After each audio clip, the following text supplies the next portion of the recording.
Lectura adicional. Lección número 6. ¿Hojas de higuera o lana de cordero? Libro, Patriarcas y Profetas, páginas 34 al 47.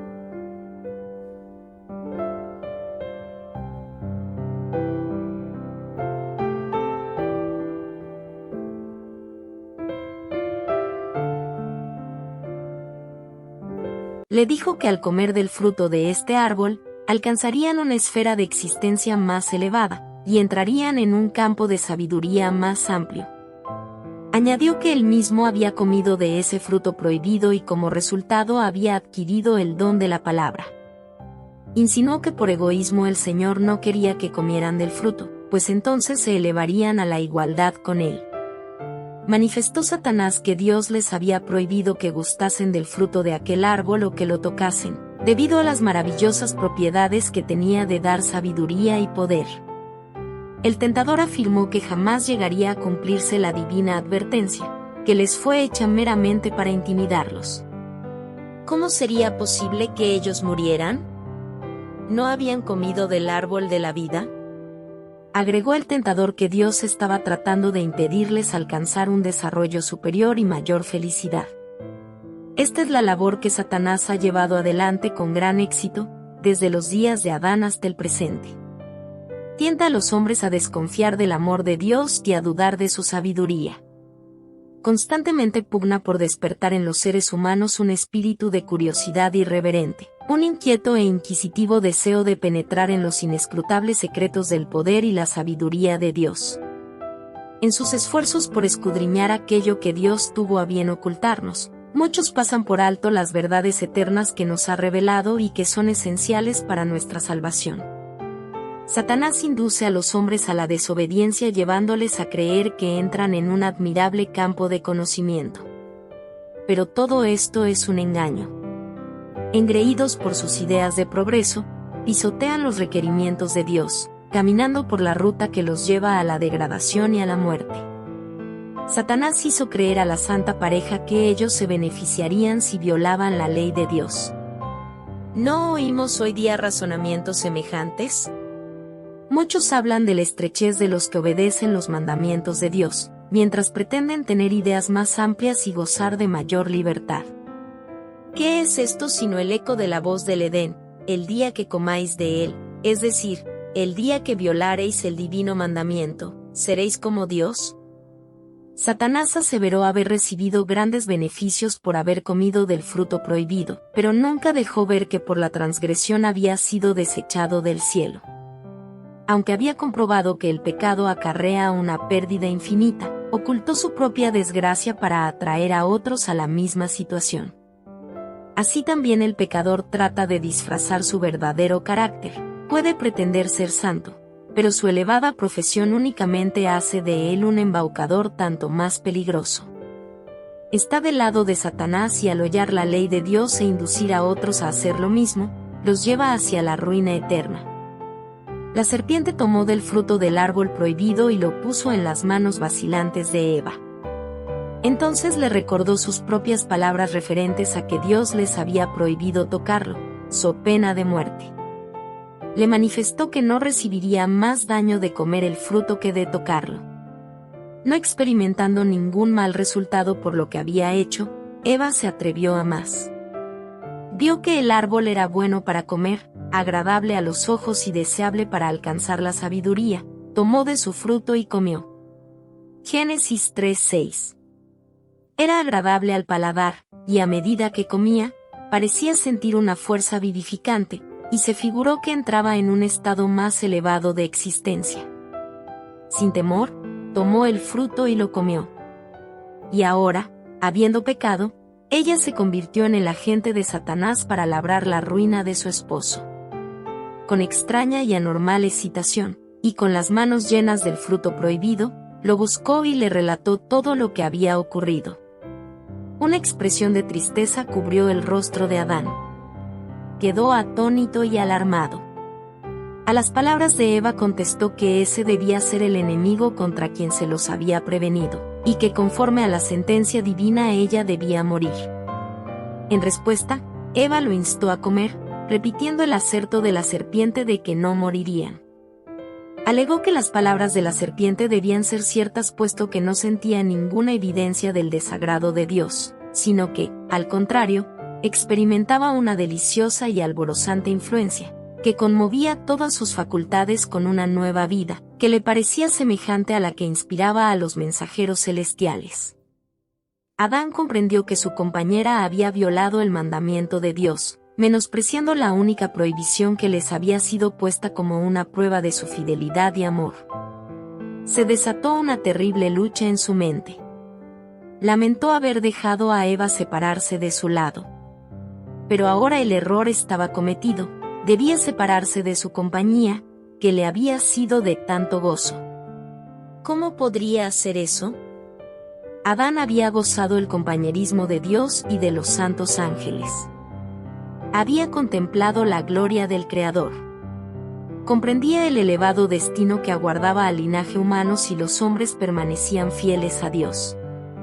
Sin embargo, se olvidó de todas estas bendiciones ante el temor de perder el don que apreciaba más que todos los demás. El amor, la gratitud y la lealtad al Creador, todo fue desestimado por amor a Eva.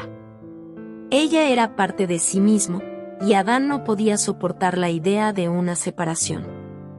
No alcanzó a comprender que el mismo poder infinito que lo había creado del polvo de la tierra y hecho de él un ser viviente de hermosa forma y que, como demostración de su amor, le había dado una compañera, podía muy bien proporcionarle otra. Adán decidió compartir la suerte de Eva.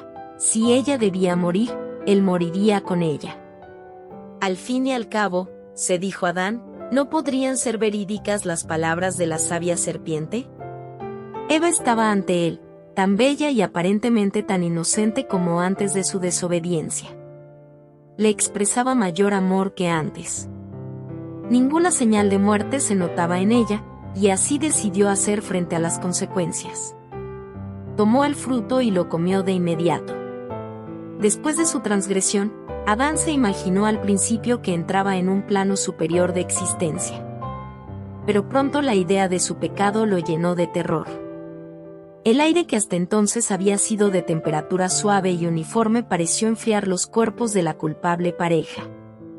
El amor y la paz que habían disfrutado desapareció, y en su lugar sintieron el remordimiento del pecado, el temor al futuro y la desnudez del alma.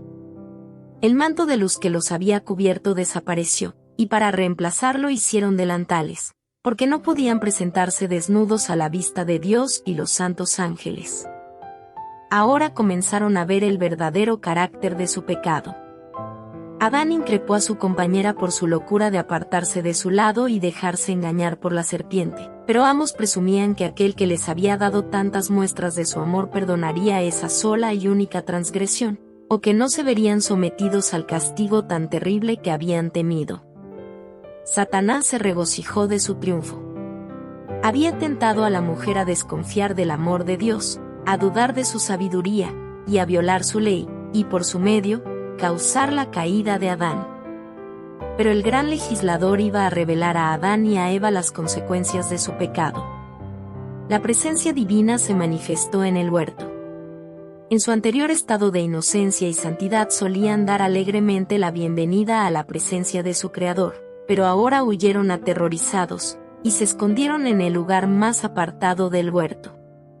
Pero Jehová Dios llamó al hombre, y le preguntó, ¿dónde estás?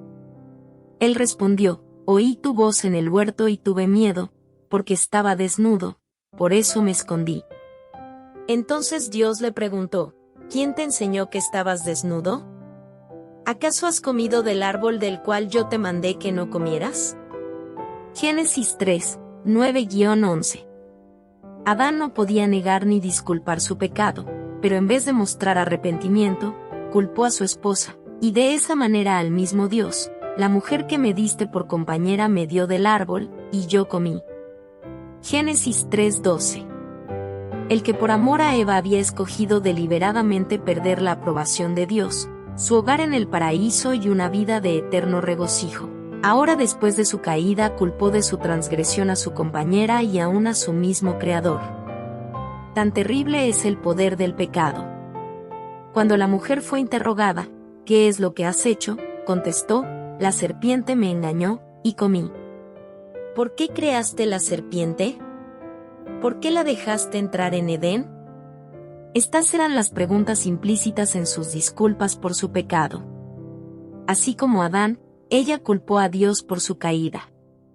El espíritu de autojustificación se originó en el padre de la mentira. Lo manifestaron nuestros primeros padres tan pronto como se sometieron a la influencia de Satanás, y se ha visto en todos los hijos e hijas de Adán. En vez de confesar humildemente su pecado, tratan de justificarse culpando a otros, a las circunstancias, a Dios, y hasta murmuran contra las bendiciones divinas. El Señor sentenció entonces a la serpiente: por cuanto esto hiciste, maldita serás entre todas las bestias y entre todos los animales del campo. Sobre tu vientre te arrastrarás y polvo comerás todos los días de tu vida. Génesis 3:14. Puesto que la serpiente había sido el instrumento de Satanás, compartiría con él la pena del juicio divino. Después de ser la más bella y admirada criatura del campo, iba a ser la más envilecida y detestada de todas, temida y odiada tanto por el hombre como por los animales. Las palabras dichas a la serpiente se aplican directamente al mismo Satanás y señalan su derrota y destrucción final. Pondré enemistad entre ti y la mujer, y entre tu simiente y la simiente suya. Esta te herirá en la cabeza, y tú la herirás en el talón. Génesis 3:15. A Eva se le habló de la tristeza y los dolores que sufriría. Y el Señor dijo: tu deseo será para tu marido y él se enseñoreará de ti. Génesis 3:16. En la creación Dios la había hecho igual a Adán.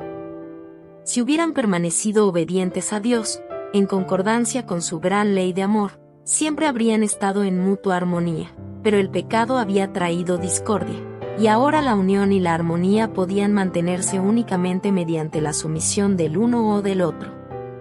Eva había sido la primera en pecar, había caído en tentación por haberse separado de su compañero, contrariando la instrucción divina.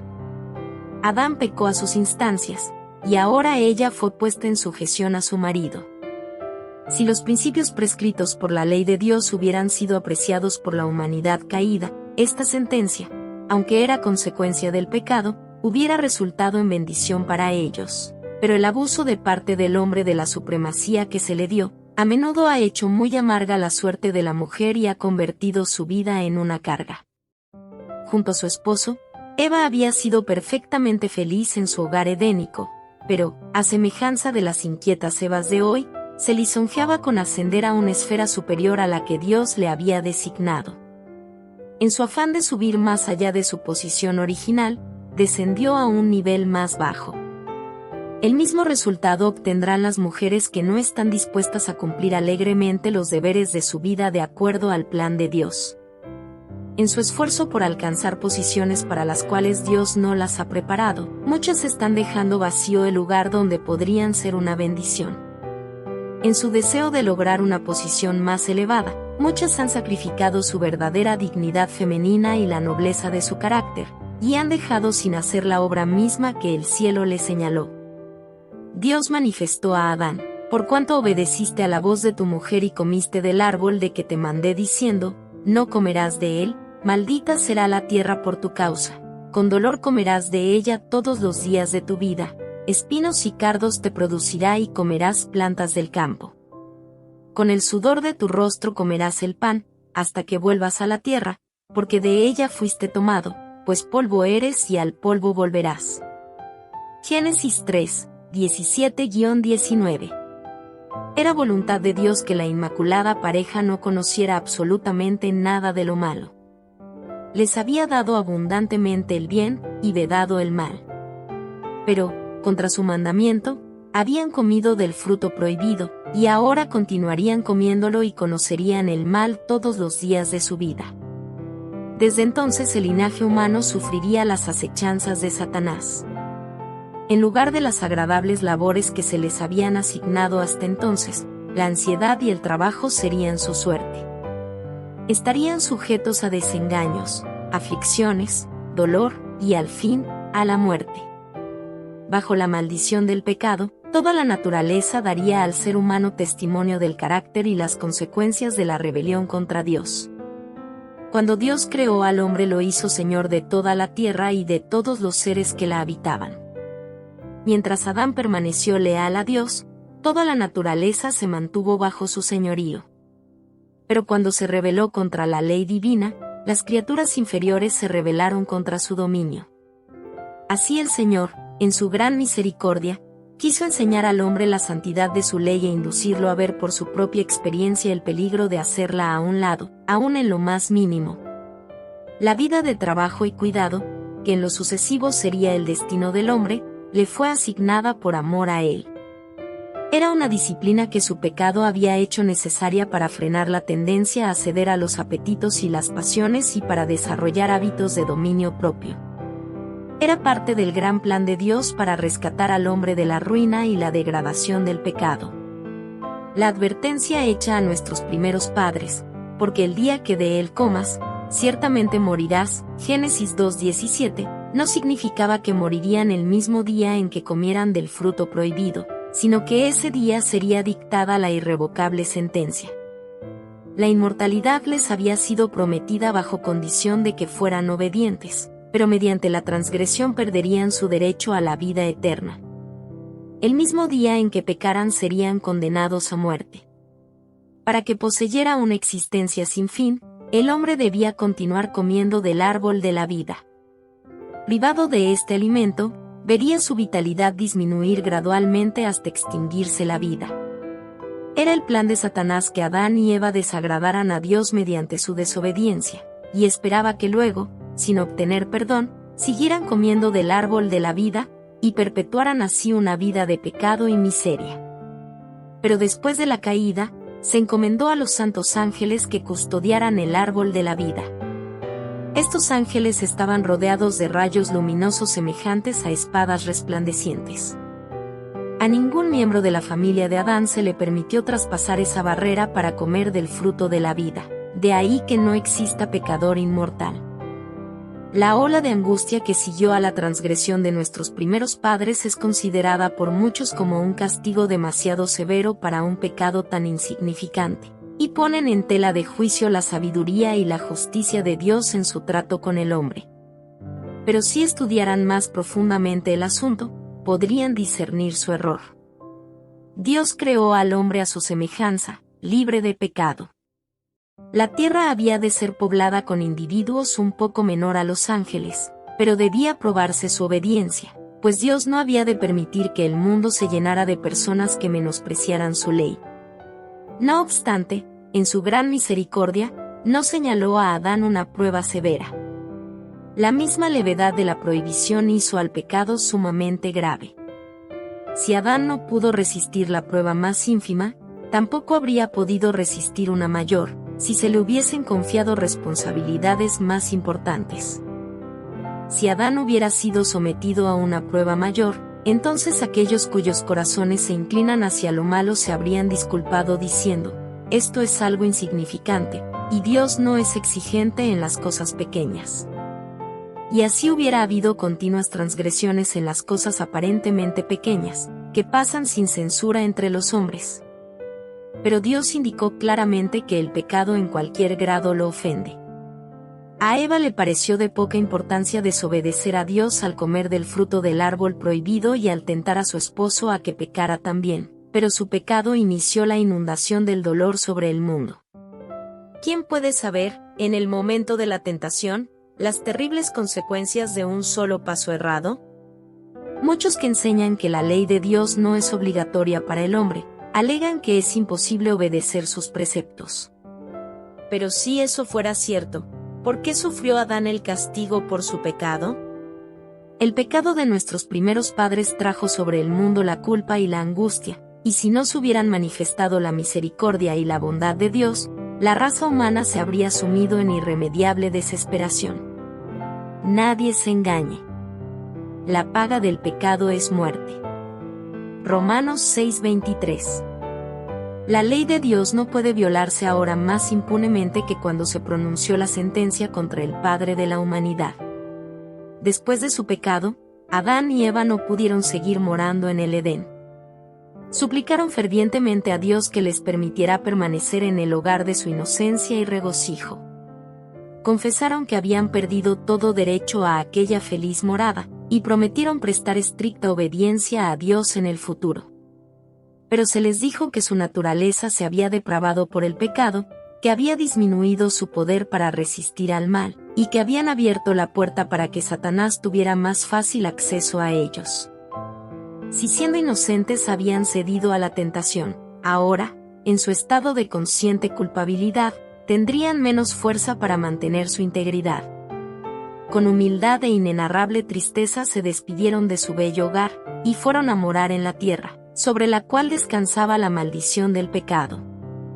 La atmósfera, de temperatura antes tan suave y uniforme, estaba ahora sujeta a grandes cambios, y misericordiosamente, el Señor les proveyó de vestidos de pieles para protegerlos de los extremos del calor y del frío.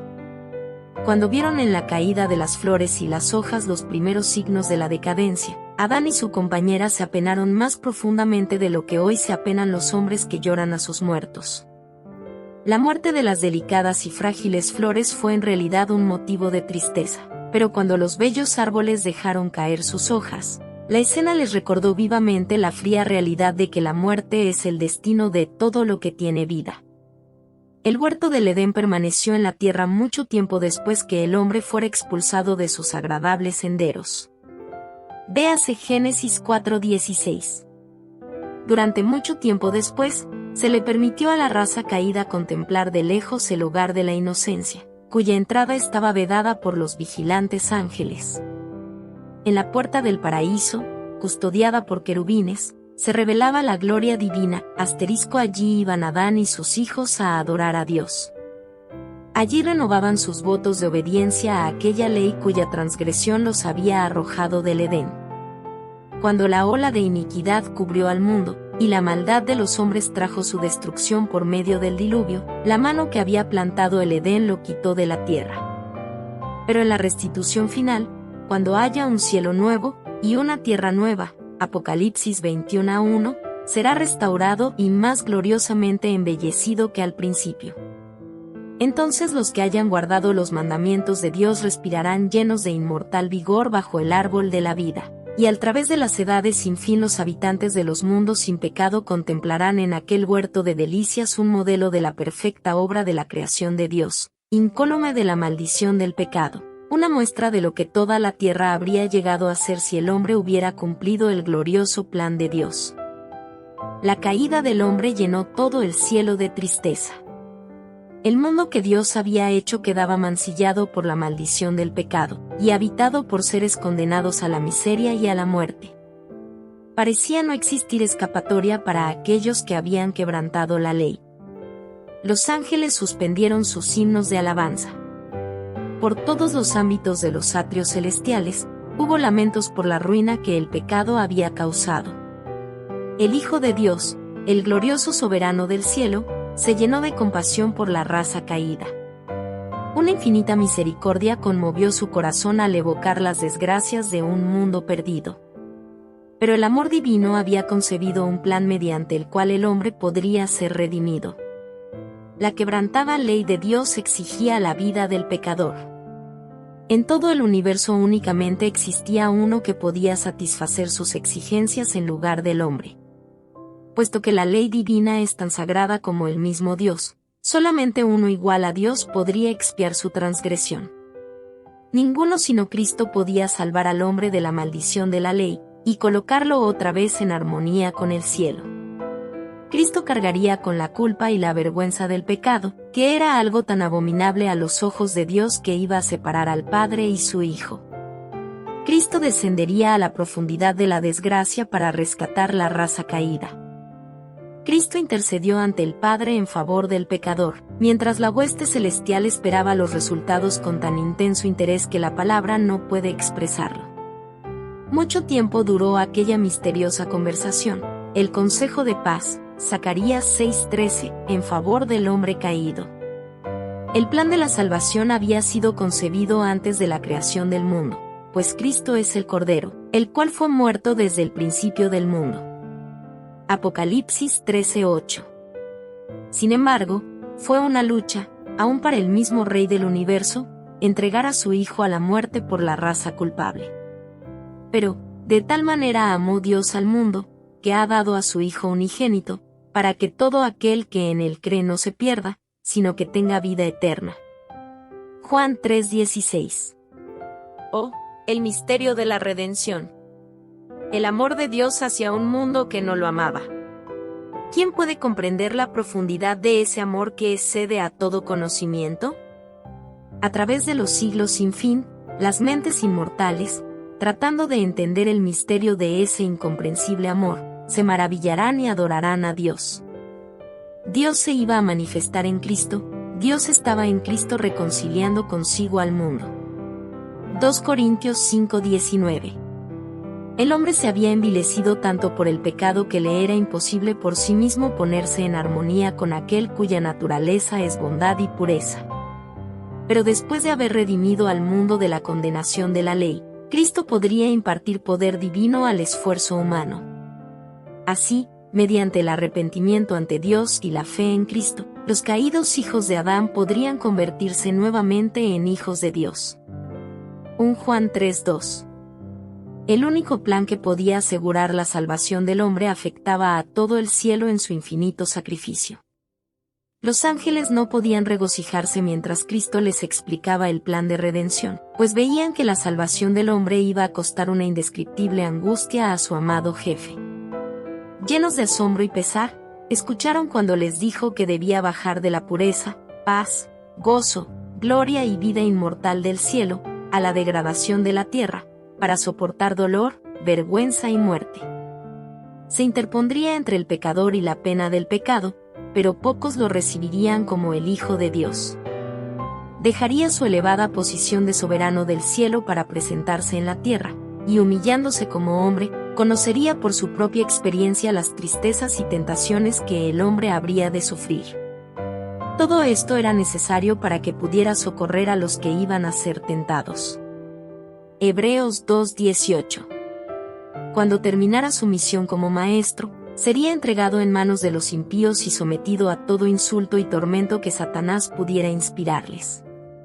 Sufriría la más cruel de las muertes, levantado en alto entre la tierra y el cielo como un pecador culpable. Pasaría largas horas de tan terrible agonía, que los ángeles se habrían de velar el rostro para no ver semejante escena.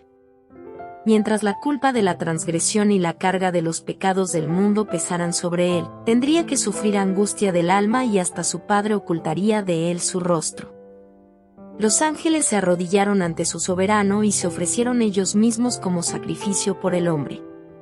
Pero la vida de un ángel no podía satisfacer la deuda, solamente aquel que había creado al hombre tenía poder para redimirlo. No obstante, los ángeles iban a tener una parte que desempeñar en el plan de redención. Cristo iba a ser hecho un poco menor que los ángeles, para que por la gracia de Dios experimentara la muerte por todos. Hebreos 2:9. Cuando adoptara la naturaleza humana, su poder no sería semejante al de los ángeles, y ellos habrían de servirle, fortalecerle y mitigar su profundo sufrimiento. Asimismo, los ángeles serían espíritus ministradores, enviados para ayudar a los herederos de la salvación. Hebreos 1:14. Guardarían a los súbditos de la gracia del poder de los malos ángeles y de las tinieblas que Satanás esparciría constantemente alrededor de ellos. Cuando los ángeles presenciaran la agonía y humillación de su Señor, se llenarían de dolor e indignación, y desearían librarlo de sus verdugos, pero no debían interponerse para evitar lo que vieran. Era parte del plan de la redención que Cristo sufriera el escarnio y el abuso de los impíos, y él mismo consintió en todo esto al convertirse en Redentor del hombre. Cristo aseguró a los ángeles que mediante su muerte iba a rescatar a muchos, destruyendo al que tenía el imperio de la muerte. Iba a recuperar el reino que el hombre había perdido por su transgresión, y que los redimidos habrían de heredar juntamente con él, para morar eternamente allí. El pecado y los pecadores iban a ser exterminados, para nunca más perturbar la paz del cielo y de la tierra. Pidió a la hueste angélica que concordase con el plan que su padre había aceptado, y que se regocijaran porque mediante su muerte el ser humano caído podría ser reconciliado con Dios. Entonces un regocijo indescriptible llenó el cielo. La gloria y la bendición de un mundo redimido excedió a la misma angustia y al sacrificio del príncipe de la vida. Por todos los atrios celestiales repercutieron los acordes de aquella dulce canción que más tarde habría de oírse sobre las colinas de Belén. Gloria a Dios en las alturas y en la tierra paz, buena voluntad para con los hombres. Lucas 2:14. Ahora con una felicidad más profunda que la producida por el deleite y entusiasmo de la nueva creación, alababan juntas todas las estrellas del alba y se regocijaban todos los hijos de Dios. Job 38:7. La primera indicación que el hombre tuvo sobre su redención la oyó en la sentencia pronunciada contra Satanás en el huerto. El Señor declaró: «Pondré enemistad entre ti y la mujer, y entre tu simiente y la simiente suya. Esta te herirá en la cabeza, y tú la herirás en el talón». Génesis 3:15. Esta sentencia, pronunciada en presencia de nuestros primeros padres, fue una promesa para ellos. Mientras predecía la lucha entre el hombre y Satanás, declaraba que el poder del gran adversario sería finalmente destruido. Adán y Eva estaban como criminales ante el justo juez, y esperaban la sentencia que merecía su transgresión. Pero antes de oír hablar de la vida de trabajo y angustia que sería su destino, o del decreto que determinaba que volverían al polvo, escucharon palabras que no podían menos que infundirles esperanza. Aunque habrían de padecer por efecto del poder de su gran enemigo, podrían esperar una victoria final. Cuando Satanás supo que existiría enemistad entre él y la mujer, y entre su simiente y la simiente de ella, se dio cuenta de que su obra de depravación de la naturaleza humana sería interrumpida, que de alguna manera el hombre sería capacitado para resistir su poder. Sin embargo, cuando el plan de redención se dio a conocer, Satanás se regocijó con sus ángeles al pensar que por haber causado la caída del hombre, podía ahora hacer descender al Hijo de Dios de su elevada posición. Satanás declaró que hasta la fecha sus planes habían tenido éxito en la tierra, y que cuando Cristo tomara la naturaleza humana, él también podría ser vencido, y así se evitaría la redención de la raza caída. Los ángeles celestiales explicaron detalladamente a nuestros primeros padres el plan que había sido concebido para su redención. Se les aseguró a Adán y a su compañera que a pesar de su gran pecado, no se les abandonaría a merced de Satanás. El Hijo de Dios había ofrecido expiar, con su propia vida, la transgresión de ellos. Se les otorgaría un tiempo de gracia y, mediante el arrepentimiento y la fe en Cristo, podrían llegar a ser de nuevo hijos de Dios. El sacrificio exigido por su transgresión reveló a Adán y a Eva el carácter sagrado de la ley de Dios, y comprendieron mejor que nunca la culpa del pecado y sus horrorosos resultados. En medio de su remordimiento y angustia pidieron que la pena no cayera sobre aquel cuyo amor había sido la fuente de todo su regocijo, que más bien cayera sobre ellos y su descendencia. Se les dijo que, como la ley de Jehová es el fundamento de su gobierno en el cielo y en la tierra, ni aun la vida de un ángel podría aceptarse como sacrificio por la transgresión de ellos. Ninguno de sus preceptos podía abolirse o cambiarse para ajustarse a la humanidad en su condición caída, pero el Hijo de Dios, que había creado al hombre, podía expiar su falta. Así como la transgresión de Adán había traído desgracia y muerte, el sacrificio de Cristo traería vida e inmortalidad. No solo el ser humano sino también la tierra había caído por el pecado bajo el dominio del maligno, y había de ser restaurada mediante el plan de la redención. Al ser creado, Adán recibió el señorío de la tierra. Pero al ceder a la tentación, cayó bajo el poder de Satanás. Y el que es vencido por alguno es hecho esclavo del que lo venció. 2 Pedro 2:19. Cuando el hombre cayó bajo el cautiverio de Satanás, el dominio que antes ejercía pasó a manos de su conquistador. De esa manera Satanás llegó a ser el Dios de este siglo. 2 Corintios 4:4. Él había usurpado el dominio que originalmente fue otorgado a Adán. Pero Cristo, mediante su sacrificio, al pagar la pena del pecado, no solamente redimiría al hombre, sino que también recuperaría el dominio que éste había perdido. Todo lo que perdió el primer Adán será recuperado por el segundo. El profeta dijo: «Y tú, torre del rebaño, fortaleza de la hija de Sión, tú recobrarás el señorío de antaño». Miqueas 4:8. Y el apóstol Pablo dirige nuestras miradas hacia la redención de la posesión adquirida. Efesios 1:14. Dios creó la tierra para que fuera la morada de seres santos y felices. El Señor que creó los cielos. Él es Dios, el que formó la tierra, el que la hizo y la compuso. No la creó en vano, sino para que fuera habitada la creó. Isaías 45:18. Ese propósito será cumplido, cuando sea renovada mediante el poder de Dios y libertada del pecado y el dolor. Entonces se convertirá en la morada eterna de los redimidos. Los justos heredarán la tierra y vivirán para siempre en ella. Y no habrá más maldición. El trono de Dios y del Cordero estará en ella, sus siervos lo servirán. Salmos 37:29. Apocalipsis 22:3.